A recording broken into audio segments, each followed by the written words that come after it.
Muito bom dia, meus queridos filhos e filhas. 26 de janeiro de 2026, nesta segunda-feira da terceira semana do Tempo Comum, a igreja celebra a memória dos santos Timóteo e Tito, bispos. Sintam-se todos bem acolhidos, vos saúdo com a paz de Jesus. Uma alegria começarmos a nossa semana, começarmos o nosso dia ouvindo a palavra de Deus, sendo iluminados pela palavra, conduzidos por ela, ouvindo, refletindo. Sintam-se todos bem-vindos. Em nome do Pai, e do Filho, e do Espírito Santo. Amém. Início da segunda carta de São Paulo a Timóteo. Paulo, apóstolo de Jesus Cristo, pelo desígnio de Deus, referente à promessa de vida que temos em Cristo Jesus. A Timóteo, meu querido filho, graça, misericórdia e paz da parte de Deus Pai e de Cristo Jesus, nosso Senhor. Dou graças a Deus, a quem sirvo com a consciência pura, como aprendi dos meus antepassados, quando me lembro de ti dia e noite nas minhas orações. Lembrando-me das tuas lágrimas, sinto grande desejo de rever-te e assim ficar cheio de alegria. Recordo-me da fé sincera que tens, aquela mesma fé que antes tiveram tua avó Lloyd e tua mãe Eunice. Sem dúvida, assim é também a tua. Por este motivo, exorto-te a reavivar a chama do dom de Deus que recebeste pela imposição das minhas mãos. Pois Deus não nos deu um espírito de timidez, mas de fortaleza, de amor e sobriedade. Não te envergonhes do testemunho de nosso Senhor, nem de mim, seu prisioneiro, mas sofre comigo pelo Evangelho, fortificado pelo poder de Deus. Palavra do Senhor. Graças a Deus. Muito bem, meus queridos. Então hoje a igreja celebra a memória de São Timóteo e São Tito, bispos.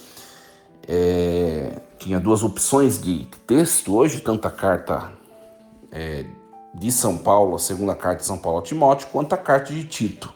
A gente acabou escolhendo essa que acabei de proclamar, que é a segunda carta a Timóteo, tá? E essa segunda, aliás, tem as duas opções porque celebra os dois santos no mesmo dia, né? Mas essa segunda epístola ou carta a Timóteo é uma das cartas pastorais do Novo Testamento, escrita pelo apóstolo Paulo durante o seu segundo período de prisão em Roma, por volta do ano mais ou menos 67. Então, a carta é destinada a Timóteo, seu colaborador mais próximo, seu discípulo, e a carta tem um caráter pessoal e pastoral, focando na continuidade da obra missionária da igreja. Minha gente, Paulo, consciente da sua morte iminente, ele busca encorajar Timóteo a perseverar na fé, a combater heresias, a manter a integridade doutrinária.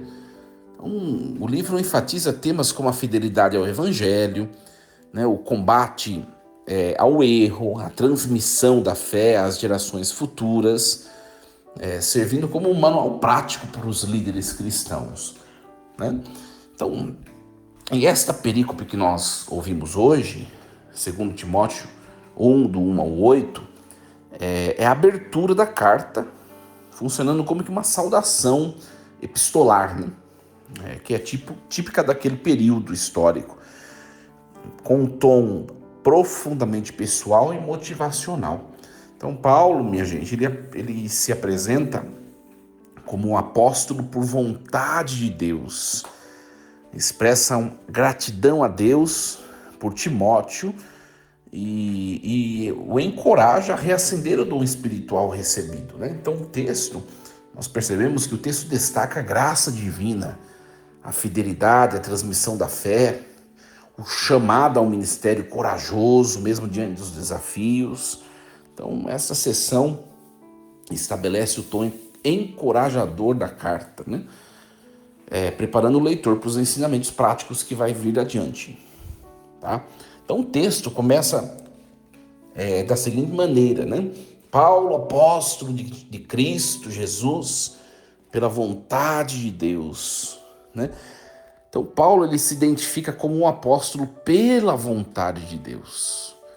Aqui há uma ênfase na autoridade divina, né? E a continuidade da missão de Cristo, né? Depois nós temos aquela saudação tríplice que é típica de São Paulo, né? Graça, misericórdia e paz de Deus. Então essa saudação é a mais rica que as cartas paulinas típicas, né? Então também um palavreado bastante familiar, bastante de intimidade, né? Filho muito amado, né? Olha o vínculo afetivo que Paulo tem com Timóteo, né? Então, gente, em tempos de incertezas, né? É preciso que nós lembremos sempre que a nossa identidade, a nossa missão também vem de Deus, não de conquistas pessoais, né? Então, é sempre preciso cultivar relacionamentos profundos na comunidade cristã, né? Oferecendo graça e paz aos outros, como faz Paulo. É muito interessante. E ele expressa gratidão a Timóteo, contrastando a sua própria herança judaica. A palavra antepassados, né? Os antepassados, ou seja, olha só, como diz o texto, eu rendo graças a Deus a quem sirvo com consciência pura como meus antepassados. Então aqui mostra uma fé familiar, né? Uma fé familiar, por isso que ele vai mencionar a avó Lloyd, a mãe Eunice, né? Que também são mencionadas nos Atos dos Apóstolos, no capítulo 16, versículo 1, né? Então, as lágrimas aqui que são mencionadas podem referir-se a uma despedida emocional, né? Então, aqui a fé é apresentada como hereditária e pessoal, que é um dom transmitido. Um dom transmitido. Então, é importante valorizar a fé herdada da família, né, gente? Às vezes, nós vemos no mundo de hoje muita gente terceirizando a educação dos filhos, mas também terceirizando a educação da fé dos filhos, né? Isso não pode acontecer, né? Tem muita gente fazendo o que hoje? Do mesmo jeito como está entregando a criança ou o adolescente para ser educada na escola, sendo que o papel é da família, tem muita gente fazendo isso com a igreja, entendeu? Entrega a criança ou adolescente para a igreja, para que a igreja doutrine, eduque na fé. Ora, os primeiros valores cristãos, eles devem ser recebidos e inculcados dentro de casa. Por isso a importância que o texto menciona a família de Timóteo, né? A família, né? A importância da transmissão, a importância do seio familiar, né? No ato de perpetuar a fé. Isso é importante. Nós precisamos ensinar os valores cristãos, gente, dentro de casa. É tão bonito quando a gente vê alguma família assim, com criança pequena e a criança, desde já criancinha, bebezinha, já sabe fazer o sinal da cruz, sabe falar amém. Isso é berço, gente. Vive dentro de casa, né? É muito bonito isso, muito bonito, né? E o texto continua, uma frase muito bonita do texto, talvez essa seja uma das frases mais importantes. Paulo dizendo a Timóteo: por isso lembro-te de reavivar o dom de Deus que recebeste pela imposição das minhas mãos. Pois Deus não nos deu um espírito de covardia, mas de fortaleza, de amor, de moderação. Olha que interessante. Então, reavivar o dom de Deus. Essa palavra dom refere-se ao chamado ministerial de Timóteo, né? Paulo conferiu a Timóteo o ministério, né? Então, Paulo contrasta o Espírito de Deus, fortaleza, amor, moderação, com o espírito de covardia. Então há esse contraste. Por um lado, o Espírito de Deus que é forte, né? Que é amor, que é moderação, e por outro lado, o espírito de covardia. Então, um apelo a não se envergonhar ecoa o sofrimento de Paulo. Então, o evangelho exige coragem, gente. Exige coragem. Então, para a nossa vida, essa palavra também é um convite a nós reativarmos dons espirituais que já recebemos, seja no nosso ministério, na nossa vida cotidiana, né? Enfrentar os medos com a força de Deus, né? Compartilhando o evangelho sem vergonha, né? Sem medo. Então, em desafios, né? Que nós enxerguemos esses desafios como oportunidades de testemunho fiel. No fundo aqui, essa frase é tão importante, né? Por isso, lembra-te de reavivar o dom de Deus que recebesse pela imposição das mãos. Deus não nos deu o espírito de covardia, mas de fortaleza, ou seja, não combina com cristãos, né? Não combina com cristãos, né? A covardia, a tristeza, a falta de fé, o desânimo, ainda mais para um líder religioso. Porque Paulo está falando com Timóteo. Timóteo, você é um líder religioso, você precisa ser forte. Larga de ser covarde. Você precisa ser um modelo de fé, de fortaleza, né? de solidez espiritual. E é bem verdade, né, gente? Né? Olha, se por exemplo, um sacerdote, um líder religioso, é uma pessoa frouxa na fé, qual testemunho vai dar para os seus fiéis, para suas ovelhas? Né? Se um pai de família, uma mãe de família não tem intimidade com Deus, não tem uma vida de fé, não tem uma vida de conhecimento de Deus, como que vai ser testemunho para o filho? E eu já vi, gente, muitas famílias que os filhos é quem se tornam exemplos para os pais.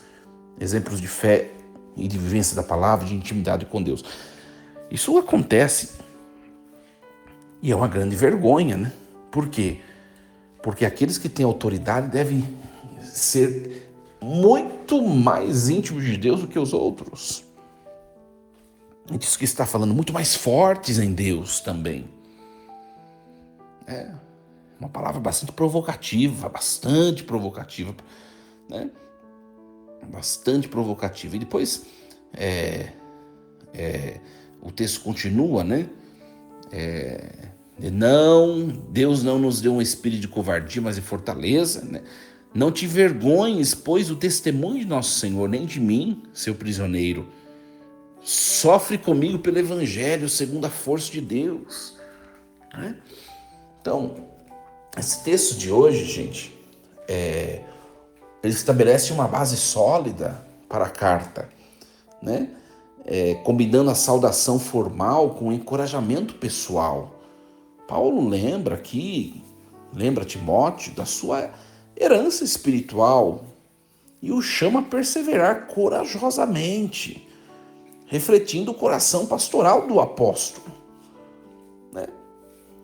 E é verdade, né, gente? Em um mundo desafiador, essas palavras inspiram a fidelidade à fé transmitida, o testemunho audaz do evangelho, né? No fundo, Paulo, se a gente olhar bem a pessoa de Paulo, né? Paulo era um homem que foi um homem que passou muitas dificuldades para anunciar o evangelho. Muitas dificuldades. Foi preso muitas vezes, foi flagelado, né? Foi açoitado, naufragou, enfim, padeceu diversos tipos de humilhações, né? Mas ele sempre se manteve firme, sempre. Quando caía, levantava e continuava e não desistia, né? Paulo ele só parou quando ele envelheceu e preso, como nós vemos agora, né, que ele está escrevendo essa carta, e ele só parou quando martirizaram-no. Tirando isso, ninguém nunca parou esse homem, né? É um grande exemplo para nós. Ele está mostrando para Timóteo, que é bispo, que Timóteo precisa ser da mesma maneira. Às vezes, nós conduzimos trabalhos e somos muito mimimi, muito delicado, muito frouxo, sabe? Às vezes nós somos assim. E o Senhor, se o Senhor nos coloca numa posição de liderança, se o Senhor nos entrega algumas incumbências, se o Senhor nos dá responsabilidade sobre algumas coisas, é porque nós precisamos nos mostrar fortes diante delas. Eu não sei o que você desempenha na sua vida pessoal, familiar, né? Se você é um chefe de família, um pai e mãe de família, se você, na sua empresa onde você trabalha, você é um líder, se você é um empreendedor, que é um proprietário de um negócio, eu não sei o que você faz, né? Mas o Senhor te chama a se mostrar mais forte um pouco mais do que você tem mostrado. É uma palavra muito linda, né, gente? É uma palavra muito linda. E, no fundo, Timóteo e Tito, né, são bispos instituídos, ordenados por Paulo e que precisam exercer a sua missão da mesma maneira que o apóstolo exerceu e desempenhou, com força, com coragem, com audácia, né? Um grande ensinamento para todos nós, né? A palavra é belíssima. E hoje, gente, né, assim como o próprio texto assim nos sugere, né, que nós vivamos, né, recordemos, como no versículo 5, né, recordemos aquela fé sincera que nós recebemos dos nossos antepassados e possamos nos revestir dessa fé sincera, dessa fé verdadeira. Peçamos a Deus hoje, nesse início dessa semana, nessa segunda-feira, que Deus faça reavivar o dom, né, o dom da fé em nós, né? Peçamos ao Senhor, reavive, Senhor, a chama do dom que de vós provém, né, em nossos corações, que nós nos sintamos renovados por meio dessa palavra linda de hoje. Iniciemos a nossa semana cheia de fé, coragem, né, bom ânimo. Minha gente, Deus nos deu incumbências, que nós possamos realizá-las, exercê-las, né, com todo o nosso coração, com a autoridade, né, que vem do Espírito de Deus. Muito bem. Que palavra linda, né, minha gente? Desejo a vocês, né, um dia abençoado, uma semana abençoada, cheia de paz, de alegria, de muita fé, muita coragem, muita força. Deus abençoe. Força e coragem em nome do Pai, do Filho e do Espírito Santo. Amém. E lembramos-nos sempre, Deus está no comando de tudo. Até amanhã, minha gente, se Deus assim nos permitir.